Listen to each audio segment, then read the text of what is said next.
Pourquoi les taxis de New York sont jaunes? Icône new-yorkaise au même titre que la Statue de la Liberté ou l'Empire State Building, les célèbres Yellow Cabs, les taxis jaunes de New York, ne l'ont pas toujours été.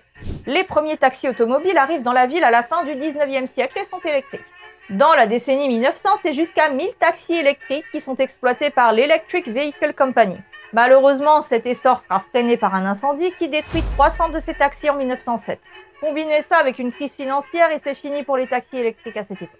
Mais le jaune alors? J'y viens. L'homme d'affaires Harry Allen se fait plumer en 1907 en payant beaucoup trop cher sa course. Une bonne centaine de dollars actuels pour moins de 2 km.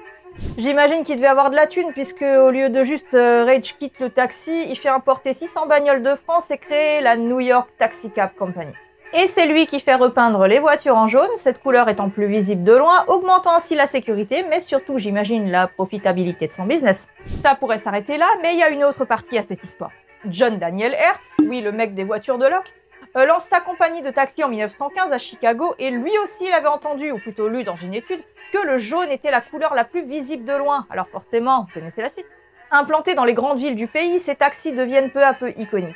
C'est en 1967 que sera votée une loi imposant cette couleur à tous les taxis réglementés. Mais depuis 2012, vous pouvez aussi croiser des taxis verts dans les rues de New York, servant de complément aux taxis jaunes historiques. Ils ne desservent pas les mêmes zones et leur couleur est un clin d'œil au surnom de la ville, de Big Apple. Vous voulez plus de vidéos? Abonnez-vous à la chaîne.